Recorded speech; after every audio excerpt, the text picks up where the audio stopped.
Hi, I'm Patrick Nugent with the Illinois Institute for Continuing Legal Education. It is an honor for me to have the Honorable Matthias DeLort with me today.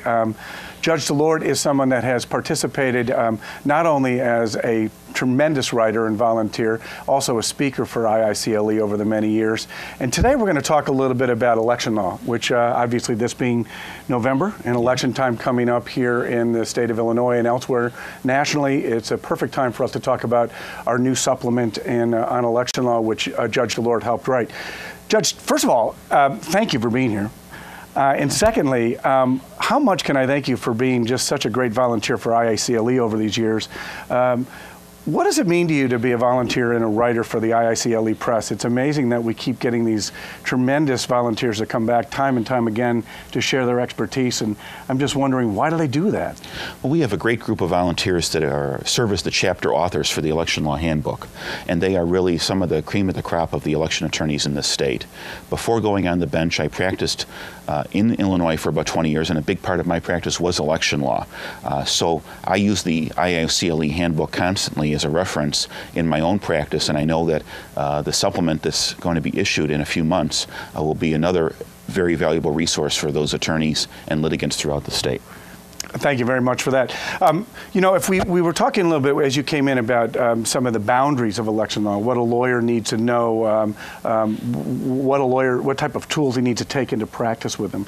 Could you tell us a little bit about how election law in Illinois is different and how that applies to lawyers in Illinois? Sure, Pat. We cover in our handbook all the fields of election law, all the way from ballot access at the beginning of the book, all the way to issues such as libel and slander and media and broadcasting in the election field.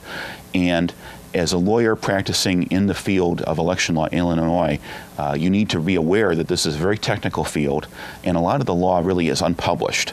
But we have gathered it in the IICLE handbook so that even a lawyer who might be a divorce attorney or a real estate attorney who is faced with an election law issue can use the book as a resource to get started and provide effective representation to the client. Right, so we appreciate that. Obviously, one of our goals at IICLE is to maintain a very high standard of Illinois-specific law for lawyers to use as a resource and a tool back at their office, and your help with that is immeasurable. As far as the supplement goes, I know we have the election law book already, and this is a supplement coming out for the election law book. Can you define one or two things inside of the supplement itself that are important to lawyers at this point? Certainly, Pat. The legislature of our state never really stops tinkering with the election laws, and in the past few years we've seen a gradual liberalization of the voting process to make it easier for people to vote. A couple years ago we had the institution of something called early voting, where people could go to different locations before an election and vote even though it wasn't quite election day yet.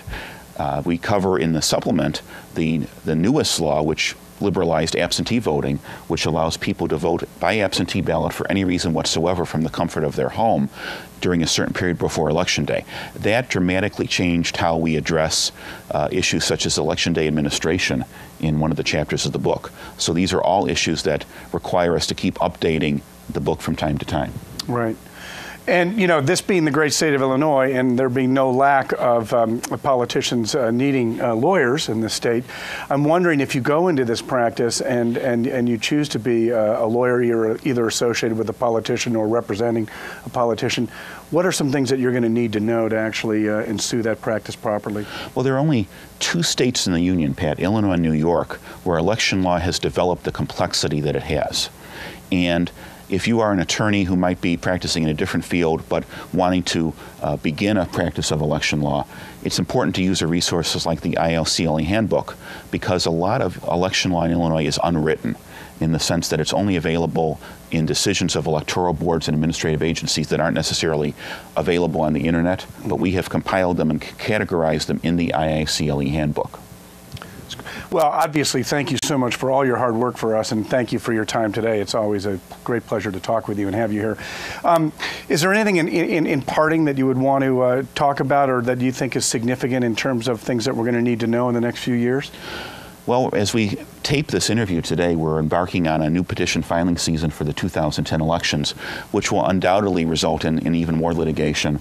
As we see the political dynamic in the country changing and in our state changing, we never have a lack of things to address in the handbook, and the authors that we've been working with for many years, I think this is now our third edition of the book, will continue to address those issues and update the handbook as needed. Well, once again, thanks so much. It's a great honor and a pleasure, and I can't thank you enough for your time as always. And of course, I'm going to call upon you again to give me more time sooner or later. You're quite welcome. Thank you. Thank you, Pat.